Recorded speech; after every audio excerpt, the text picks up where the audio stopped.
Thank you for viewing my assessment portfolio and my assessment philosophy. For the content of my presentation, I will be focusing on three main points: understanding assessment and how it correlates in higher education.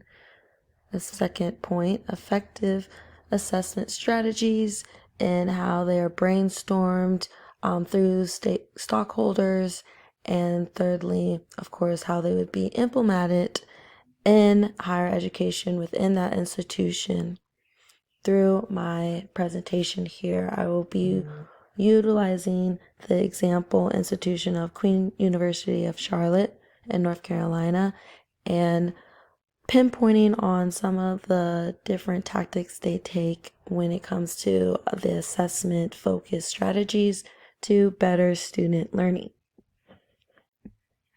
So understanding the assessment. Defining assessment and assessment learning essentially comes to that overview where in higher education it encompasses the systematic gathering and incorporation of the different type of information to better understand how do we improve student learning. So of course the purpose of assessment is to pinpoint the different areas that need to be supported, enhanced, rearranged, amended, whatever it may be to cater to the student learner, whether it be the traditional undergrad or the adult learner. And from that, it caters to the different types of assessments. So, of course, it can look informative, formative, providing ongoing feedback.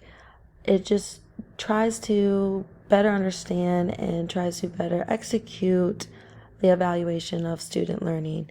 And at the end of the day, how to introduce or enhance the overall student learning environment. So when you look at the different assessments, the principles of assessments kind of get catered into three categories: the validity and the reliability of assessment. So this category is catering towards the effective assessments and if they are valid. So how those assessments measure what the outcome is and if it is a valid and reliable measurement. So then it transitions into what's fair and equity.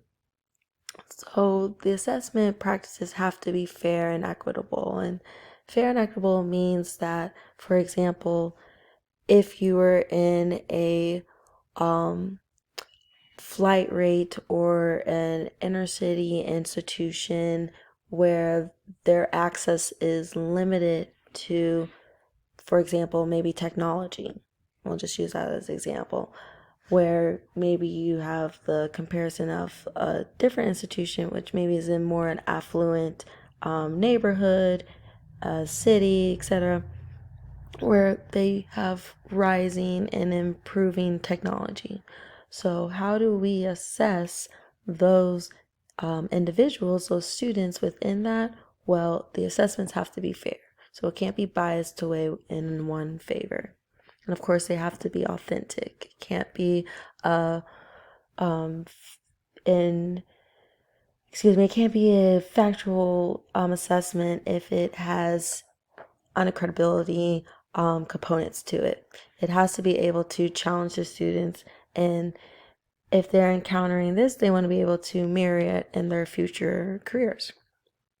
So I'll roll into the assessment methods.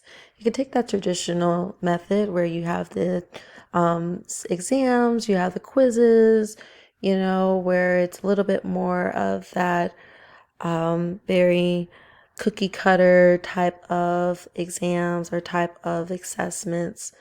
The second methods could be the alternative method, which is where you have the projects and the presentations, very similar to my portfolio that I'm doing just now, where it's diverse. You can really hear how the student is dynamic within how they've processed the different learning objectives.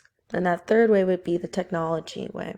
So while you have the online quizzes, This could even come into simulations. This can come into maybe game modules, different tools that are more technology based or on online based to incorporate that feedback. Critiques of the assessment, more so where you find that standardized testing. So that standardized testing, it can be criticized because standardized testing is very that cookie cutter method where it doesn't really cater to the individual. It just caters to the institution trying to, this is the test, these are the results, this is the data. Where then you can look into on grades, and where grades lead into more of a narrow view of the student achievement and overshadowing other valuable aspects of their learning. And then, of course, making it assessment bias. So the challenges exist in developing assessment, that are free from, we don't want to be biased on culture, gender, family, income. We don't want to be biased to those things. They're socioeconomical biases because that can defer the potential of a student. So effective assessment strategies, formative assessment, so that ongoing feedback, which is very important, comes very natural where the student to instructor have an open discussion of what the student's needs are. The student involvement, so really having students be more engaged on campus and creating more of an ownership of their learning journey. And then, of course, improving the learning outcomes. It can be a little bit more of the formative assessment, but it's best shown through the enhancement of the student understanding and, of course, retention.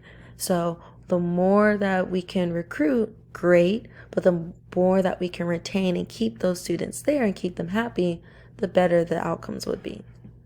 So rubrics and the critiques along those natures, again, the rubrics, they helped reinforce the learning objectives and making sure that in each assignment and learning targets are being hit.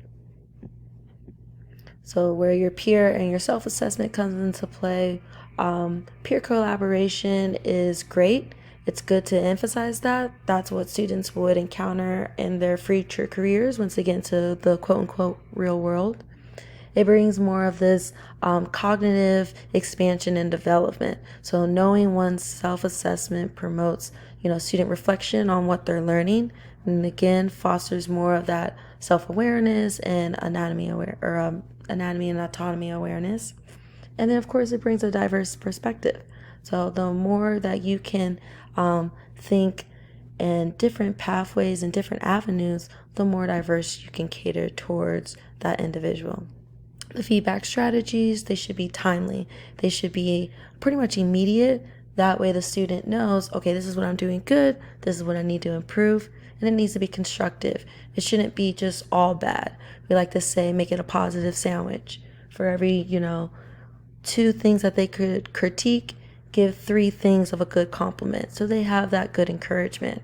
And feedback should be delivered with a presence of, I want to help. I want this to be effective. Implementing the assessments in higher education, again, and it's in the curriculum. So making sure that the curriculum is aligning to the learning outcomes and vice versa, and that within the connections, the students are having opportunities to have a more holistic student development and application of knowledge. And from those assessments, they should have assessment literacy. So the educators and students should be equipped with the necessary skills that they will need to better improve, better understand, and better engage effective assessment practices. From there, those effective assessment practices, they roll into data collection. So making sure that on the institutional level, there's always improvement. And that improvement can be categorized in a quantitative and qualitative way. So taking the stats of retention, for example, and how do we qualify that and quantify that into continuing student success. The student engagement, again, it's about that motivation. So set the goal. Goal setting is really pivotal for students, and it helps remind them what they are trying to strive for. Given that feedback, making that dialogue, that ongoing conversation of how they're going to improve the environment, how they're going to improve the culture of the institution to keep the learning for the students well. And then recognizing that there are always going to be the progress. And once progress is recognized, then how do we keep the positive learning environment going? Which wraps into continuous improvement throughout culture. So tying into where I would use that example of Queen's University of Charlotte, like I had mentioned at the intro of my presentation, Queen's does a very excellent job with setting their institutional and assessment goals to match their mission and vision and their culture. So their motto is not to be served, but to serve. Well, there's different avenues that they have. The Student Success Center and the Levine at Queens on campus caters to, for example, athletes. They go through the student athlete success course and they make sure that, okay, you're doing good with your major. You're hitting every category that you need to make sure that you're on the track for graduation. Great. You're having a comfortable campus life. You are involved in at least one organization. So these different type of improvements and factual matters when it comes into assessment learning is that it wants to be catered towards the student's best outcome and best delivery. Thank you very much for spending time on viewing my presentation, and I hope you enjoyed.